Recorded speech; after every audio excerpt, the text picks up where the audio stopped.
good morning. So today I'm going to be showing you a full day of eating longevity style.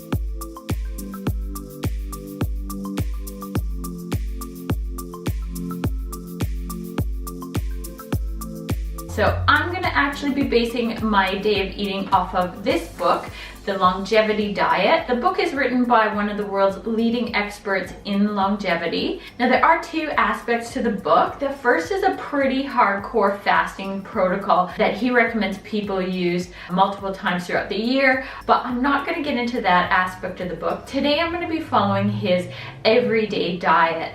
Now the everyday diet has about 8 principles, but basically what you need to know is that it is a low protein diet. So the macros are about 10% protein, 60% carbs, and 30% fat. Now, if you're not familiar with longevity research, you might be wondering why a low protein diet. Well, basically, protein is known to accelerate some of the aging pathways, and there are some associations with cancer, particularly animal protein. So that's the reason that he's chosen a low protein diet. Now, the other thing that I thought was interesting about this diet is that obviously because it's low protein, it's high carb. And that's one of the reasons I thought it would be cool to base a full day of eating around it, because at the moment, there's so much information out there that's anti-carb.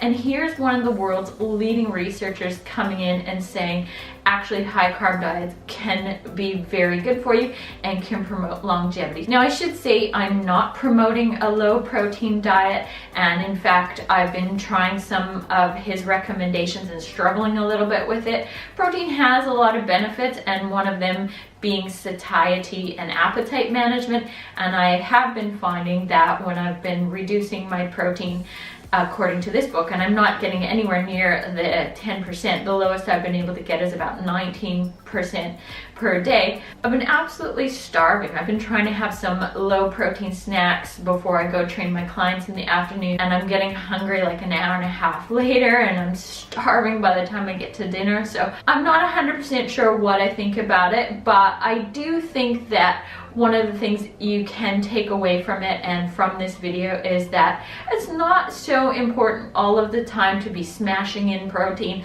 especially animal protein. You know, sometimes it's okay to have a vegetarian meal. Sometimes it's okay to undershoot your protein for the day, especially if you're somebody who's pretty happy with your body composition. Now, another aspect of the book that I wanted to talk about is the time-restricted eating. So he recommends that you have at least a 12-hour window where you're not eating. So if you're somebody that finishes your dinner at 7:30 p.m., then you wouldn't eat again until 7:30 a.m.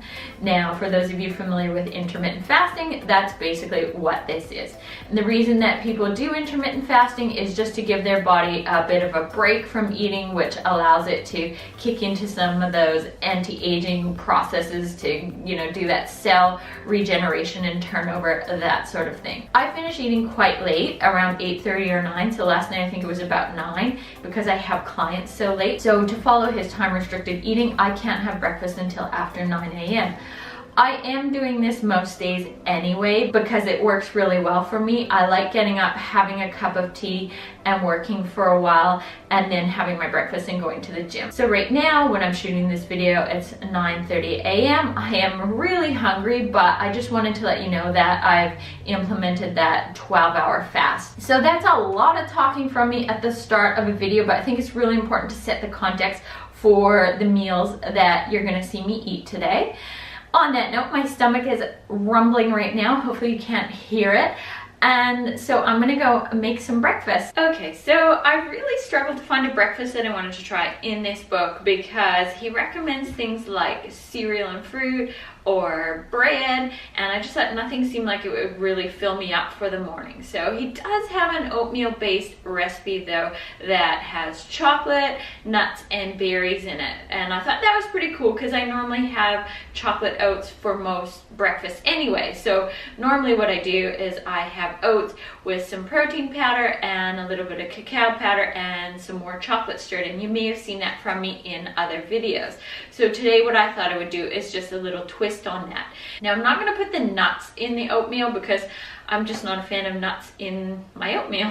I'm going to save them for later in the day. And then in terms of the berries, I'm actually not a fan of mixing berries with chocolate I'm just not. So I'm just gonna do a twist on what I normally eat. Now, the thing is, cacao powder by itself is really bitter. So even though he recommends having like no protein, I think I need to put some protein powder in these oats just to sweeten them out a little bit. And I really like this version because it's like a really good punch of chocolate. So instead of having 25 to 30 grams of protein, I'm gonna do 20 grams of cacao powder and only 10 grams of protein. I'm gonna show you what that looks like now, and then I'll see you back here for lunch.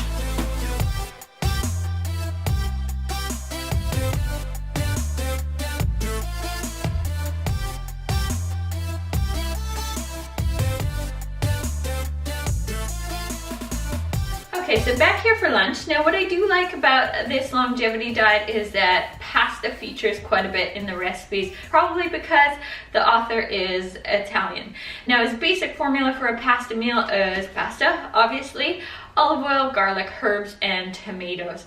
I thought that sounded a lot like pesto, so I'm gonna make some pesto for lunch. If he has protein in the recipe, it's usually from legumes like chickpeas or fish. So I'm gonna throw some prawns into this meal. What I'm gonna do is turn this basil plant into some pesto.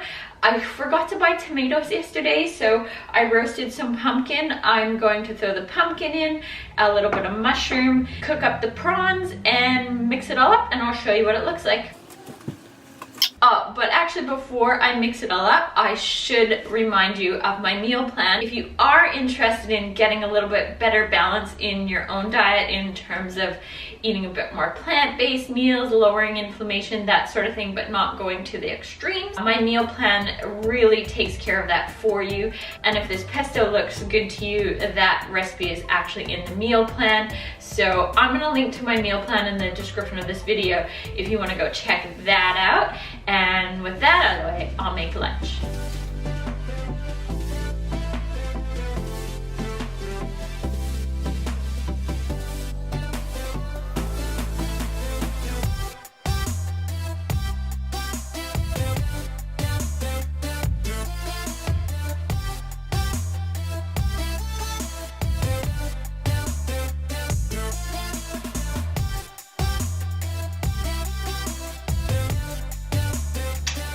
Okay, I'm gonna be honest with you.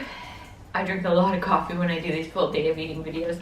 This is my snack. In the book, his snack recommendations are actually a little bit weird. He always says have a bar with a certain amount of nuts and calories and all of that. And when I was reading it, I thought, he's gotta have his own bar. He's not specifically promoting it in the book, so I don't know if maybe the bar wasn't created at that point. But I Googled it, and he does actually have his own bar that's formulated to go along with this diet. And so because there's not a lot of snack recommendations, I thought I would try to recreate the bar. And so I went to the supermarket to see if I could find anything similar, and I found this probiotic bar that is mostly nuts and a little bit of cacao powder. It doesn't have as many calories as he recommends, but it does have a similar amount of protein and carbs. So I'm just gonna bump up the calories by adding some peanut butter. Now, I don't think peanut butter was part of his diet, but nuts are part of his diet, so I thought close enough. And everything to me tastes better with a little bit of peanut butter on it. And this is actually a neat little trick. If you get a protein bar that's not quite enough calories, you can actually spread it with a bit of peanut butter, and it just makes it taste so much nicer. This looks like it's gonna be super messy, but I'm gonna try it right now because quite honestly, I'm absolutely starved. Oh my god, you guys, that is so good. That's just really hitting the spot right now, or maybe I've just been filming all day and I'm really hungry and tired. At this point in my day, with a little bit of coffee, it's what I need. And because it's been a long day and I'm gonna head out for a walk with Greg in a little bit, I'm gonna talk you through my dinner before I go. One of the things I like about his diet is that a lot of his meals are rice-based. And for me, most of my dinners are big bowls of rice with lots of veggies and a protein source like tofu, tempeh, black beans, sometimes salmon. And so this is a really familiar way of eating for me. So what I'm gonna do tonight is cook up some wild rice. and use that as a base for a meal. Now his rice dishes in the book are actually similar to how he does his pasta dishes. He keeps things really simple, which is a cool thing about his recipes, because oftentimes when you pick up these books and these diets, the recipes are really complicated. So he calls for things like lots of veggies, legumes, olive oil, garlic, and those sort of things. So I'm just gonna make a big bowl of rice and veggies. I'm not that crazy about just dumping olive oil in it, so what I'm going to do instead is add some fat from some avocado. I'm going to toast some nuts and put those in there because that adds a really nice texture.